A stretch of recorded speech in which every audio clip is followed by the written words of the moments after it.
एक आम सा लड़का, ना कोई ख़ास अपीयरेंस, ना कोई बड़ी अचीवमेंट।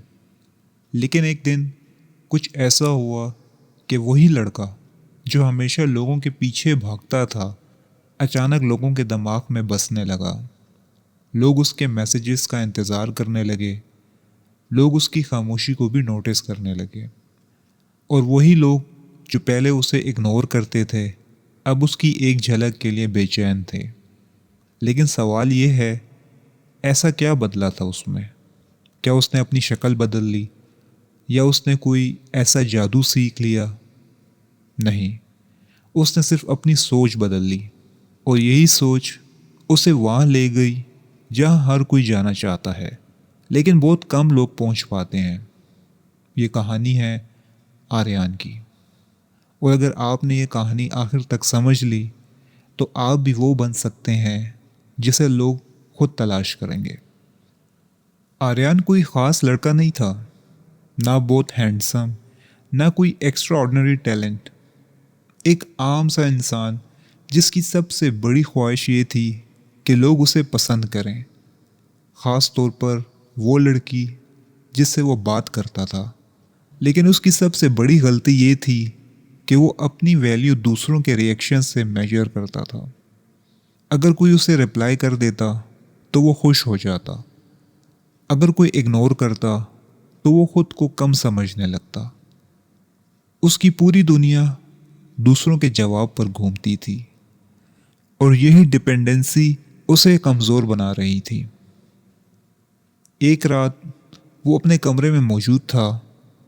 कमरे की लाइट बंद थी, सिर्फ मोबाइल की स्क्रीन की रोशनी आर्यान के चेहरे पर पड़ रही थी। वो खामोशी से बैठा, बार बार एक ही चैट खोल रहा था। Seen, no reply.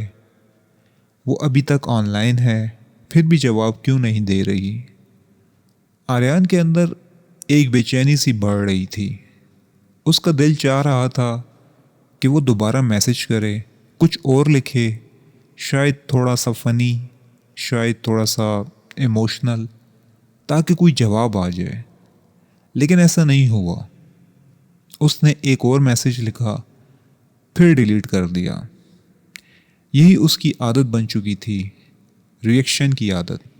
और यही वो आदत थी जो इसे बार बार लोगों से दूर कर रही थी। एक रात जब वो उसी कश्मकश में था, उसने एक वीडियो देखी। वीडियो का उन्वान था, तुम्हें कोई क्यों नहीं चाहता। वो थोड़ा सा शॉक्ड हुआ, लेकिन फिर क्यूरियोसिटी में वीडियो चला दी। वीडियो में एक सादा सा जुमला था, अगर तुम खुद को कंट्रोल नहीं कर सकते तो तुम किसी को भी अट्रैक्ट नहीं कर सकते। ये जुमला आर्यान के दिमाग में गूंजने लगा। उसने पहली बार खुद को ऑनेस्टली देखा, और उसे एहसास हुआ, मैं दूसरों को कंट्रोल करने की कोशिश कर रहा हूँ, जबकि मैं खुद को भी कंट्रोल नहीं कर सकता।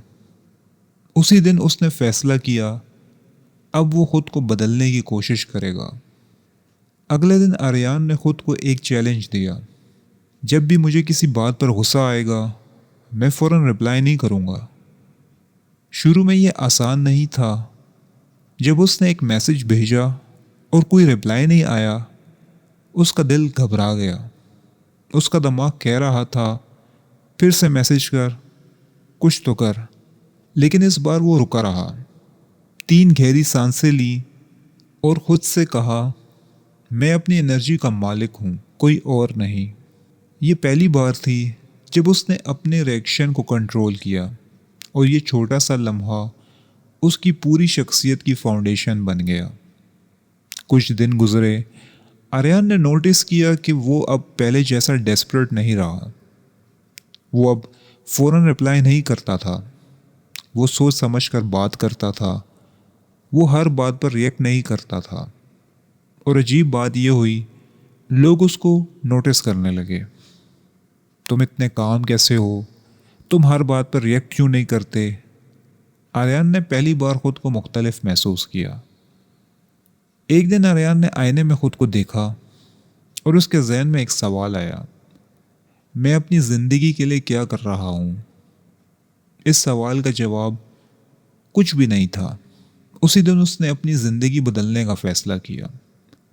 उसने अपनी ज़िंदगी में कुछ असूल शामिल किए। रोज़ाना एक्सरसाइज करना, रोज़ाना किताब का मुताला करना, दिन में कुछ वक्त अपने लिए निकालना और सबसे अहम खुद से बात करना। ये सब कुछ शुरू में मुश्किल था, लेकिन आहिस्ता आहिस्ता उसकी तवानाई बदलने लगी। वो पहले से ज़्यादा फोकस्ड, ज़्यादा कॉन्फिडेंट और ज़्यादा बैलेंस्ड हो गया। ये सिर्फ जिस्मानी नहीं था, ये एक अंदरूनी तब्दीली थी। आर्यन अब खुद को दूसरों के मुकाबले में नहीं देखता था। उसने सीख लिया था, मेरी वैल्यू किसी के रिप्लाई से नहीं, मेरी एफर्ट से है। तीसरा असूल, थोड़ा सा राज और फासला। पहले आर्यन हर चीज़ शेयर कर देता था, अपने प्लान्स, अपनी फीलिंग्स, अपनी ज़िंदगी, सब कुछ। लेकिन अब उसने एक नया रवैया अपनाया। वो हर बात फ़ौरन शेयर नहीं करता था। वो हर किसी को अपनी लाइफ के हर हिस्से में शामिल नहीं करता था, और यही चीज़ उसे डिफरेंट बना रही थी। लोग अब उसके बारे में ज़्यादा जानना चाहते थे। ये इतना क्वाइट क्यों हो गया है? उसके अंदर क्या चल रहा है? ये क्यूरियोसिटी उसकी नई पावर बन गई। कुछ महीनों बाद आर्यन वो लड़का नहीं रहा था जो पीछे भागता था।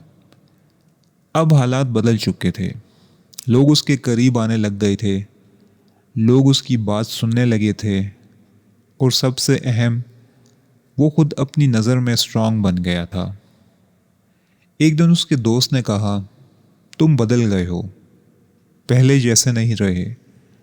आर्यन ने मुस्कुरा कर कहा, मैं बदल नहीं गया, मैं खुद बन गया हूँ।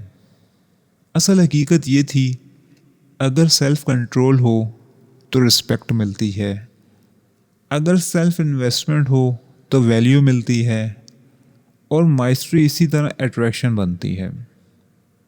जब ये तीन चीज़ें एक इंसान में आती हैं तो वो किसी को अट्रैक्ट करने की कोशिश नहीं करता, लोग खुद उसकी तरफ अट्रैक्ट होते हैं। अब सवाल ये है, क्या तुम भी आर्यन की तरह दूसरों की अटेंशन के पीछे भाग रहे हो, या तुम अपने अंदर तब्दीली लाने के लिए तैयार हो जो तुम्हें वो इंसान बना दे जिसके पीछे लोग खुद आएं? याद रखो, तुम्हें किसी को मजबूर करने की ज़रूरत नहीं है, तुम्हें किसी को चेस करने की ज़रूरत नहीं है। अगर तुम वाकई स्ट्रांग बन जाओ, अपनी ज़िंदगी पर फोकस करो, अपने आप को बेहतर बनाओ, तो एक दिन ऐसा आएगा जब लोग खुद कहेंगे, हमें इसके साथ रहना है। अब आप लोग मुझे बताओ, क्या आप लोग भी दूसरों के रिएक्शंस पर डिपेंड करते हो, या आप अपनी ज़िंदगी को खुद कंट्रोल करते हो? अपना जवाब सच सच कमेंट में बताओ। शुक्रिया।